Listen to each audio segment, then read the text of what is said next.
بسم اللہ الرحمن الرحیم۔ السلام علیکم ورحمۃ اللہ وبرکاتہ۔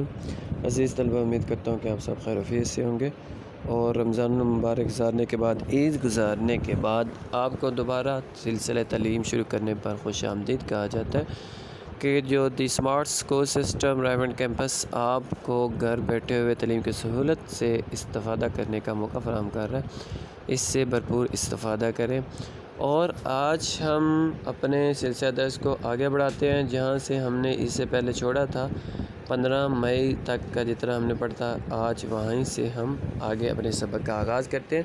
تو ہم نے آج کا جو ہمارا موضوع ہے وہ ہے قائد-اعظم کی سیاسی اور آئینی کوششوں کے حوالے سے قیام پاکستان میں کردار کے قائد-اعظم رحمۃ اللہ نے اپنی جو کوششیں کی تھیں آئینی لحاظ سے اور سیاسی حوالے سے، ان کوششوں کے ذریعے سے کیسے پاکستان کا قیام عمل میں آیا۔ صفحہ نمبر 29-30 پر آج کا ہمارا جو موضوع ہے یہ موجود ہے۔ تو اس کے اہم نکات جو ہوں گے: مسلمانوں کے رہنما کے طور پر قائد اعظم کا تقرر، انگریزوں اور ہندوؤں کا جو مقابلہ انہوں نے کیا اپنی سیاسی اور آئینی زندگی میں، اور اسی طرح سفیر امن کا جو ان کو خطاب ملا تھا۔ آج اس موضوع کا ہم آدھا حصہ پڑھیں گے، اور باقی کا جو آدھا ہے وہ ہم اگلے درس میں پڑھیں گے۔ تو آئیے اپنی کتاب کھولیے۔ قائد اعظم محمد علی جناح کی سیاسی آئینی کوششوں کے حوالے سے قیام پاکستان میں کردار، کہ ان کا کیا کردار تھا، انہوں نے کس طرح اپنا کردار ادا کیا مسلمانوں کے لیے الگ مملکت کے حصول کے لیے۔ صفحہ نمبر 29-30 پر آج کا ہمارا جو موضوع ہے وہ موجود ہے۔ تو آئیے ہم اس کو پڑھتے ہیں۔ قائد اعظم محمد علی جناح رحمۃ اللہ 25 دسمبر 1876 کو کراچی میں پیدا ہوئے۔ یہ بطل جلیل جس کو ہم قائد اعظم کے نام سے جانتے ہیں، یہ 25 دسمبر 1976 کو کراچی میں پیدا ہوئے، جنہوں نے مسلمانوں کی برصغیر کے مسلمانوں کی زندگی کو تبدیل کر کے رکھ دیا۔ سیاست میں آپ کی دلچسپی اس وقت شروع ہوئی جب آپ انگلستان میں تھے۔ جب انگلستان تعلیم کے حصول کے لیے گئے تھے تو اس وقت قائد اعظم کی جو سیاست میں دلچسپی کا آغاز ہوا، اس وقت سے انہوں نے سیاسی سرگرمیوں میں حصہ لینا شروع کیا۔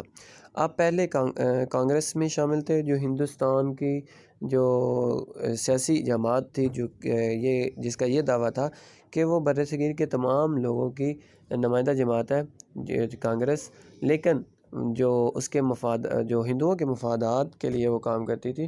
تو قائد اعظم بھی اس جماعت کا حصہ شروع میں تھے، کانگریس کا حصہ تھے۔ اس وقت وہ ہندو مسلم اتحاد کے زبردست حامی تھے۔ ان کی یہ کوشش اور خواہش تھی کہ برصغیر کے لوگ ایک ہی جگہ پہ اکٹھے رہیں، اپنے لیے الگ جو ممالک میں تقسیم نہ ہوں۔ تو اس وجہ سے انہوں نے جو مسلمان اور ہندو مسلم اتحاد کے حامیوں میں سے تھے۔ آپ کو ہندو مسلم اتحاد کا سفیر بھی کہا جاتا ہے، تو اسی بنا پر آپ کو جو ہندو مسلم اتحاد کا سفیر کہا جاتا ہے۔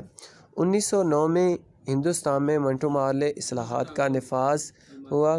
وائسرائے ہند کی کونسل کے ارکان کی تعداد بھی 16 سے بڑھ کر 28 کر دی گئی۔ ممبئی کے مسلمانوں نے اس کے لیے قائد اعظم محمد علی جناح کو اپنا نمائندہ منتخب کیا، کہ جو 1909 میں ہندوستان میں منٹو مارلے اصلاحات کا نفاذ ہوا تھا، تو اس وقت وائسرائے ہند جو تھا، اس کی جو کابینہ تھی، اس کی جو کونسل تھی، اس کے ارکان کی تعداد 16 سے بڑھا کر 28 کر دی گئی۔ اور اس وقت جو بمبئی کے مسلمان تھے، انہوں نے قائد اعظم کو اپنے جو رہنما کے طور پر، اپنے نمائندے کے طور پر منتخب کیا۔ تو یہ قائد اعظم رحمۃ اللہ کی یہ پہلی جو بحیثیت جو نمائندہ شرکت تھی۔ 1913 میں آپ مسلم لیگ میں شامل ہوئے، اور مسلم لیگ نے ان کے کہنے پر اپنے دستور میں ترمیم کرتے ہوئے حکومت خود اختیاری کو اپنا مقصد حیات بنایا۔ آپ کی مدبرانہ سیاست نے برطانوی راج کی جڑیں ہلا کر رکھ دیں۔ کانگریس کی مسلم دشمن پالیسیوں کے باعث 1920 میں کانگریس چھوڑ دی، اور 1913 میں قائد اعظم رحمۃ اللہ نے جو مسلم لیگ میں شمولیت اختیار کی، اور مسلم لیگ نے ان کے کہنے پر اپنا جو دستور تھا، اپنا جو لائحہ عمل تھا، اس کو اس میں ترمیم کی، اس کو تبدیل کیا، اور اپنا جو خود اختیاری کی جو حکومت تھی اس کو اپنا مقصد بنایا، اس کو ہی اپنا موٹو جو بنایا۔ اور قائد اعظم رحمۃ اللہ کی جو مدبرانہ اور ان کی فہم و فراست والی جو سیاست تھی، اس کی بنا پر انہوں نے برطانوی جو راج تھا، جو انگریزوں کی حکومت تھی، اس کو جو تہہ و بالا کر دیا، اس کو جو تبدیل ہونے پر مجبور کر دیا۔ اور اسی طرح کانگریس کی جو مسلمانوں کی مخالف پالیسیاں مرتب کرتی تھی کانگریس، اس کو بھی انہوں نے جو اپنی پالیسیوں کو تبدیل کرنے پر مجبور کر دیا۔ دسمبر 1916 میں مسلم لیگ اور کانگریس لکھنؤ میں ایک ساتھ اپنے اپنے سالانہ جلسے کرنے پر رضامند ہو گئی۔ مسلم لیگ کے اجلاس کی صدارت قائد اعظم رحمۃ اللہ نے کی۔ انہوں نے اپنے خطاب میں فرمایا، ہم کوئی انعام یا رعایت نہیں چاہتے اور نہ ہی کسی امتیازی سلوک کے آرزومند ہیں۔ اس مقام پر دونوں سیاسی جماعتوں نے ایک تاریخی معاہدہ کیا جسے میثاق لکھنؤ کہتے ہیں۔ اسی مقام پر انہیں ہندو مسلم اتحاد کے سفیر کے لقب سے نوازا گیا۔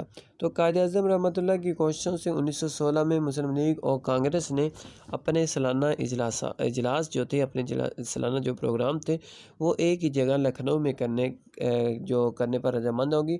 اور اس اجلاس میں جو مسلم لیگ کے رہنما تھے، وہ قائد اعظم جو صدارت کر رہے تھے مسلم لیگ کے اجلاس کی، وہ قائد اعظم تھے۔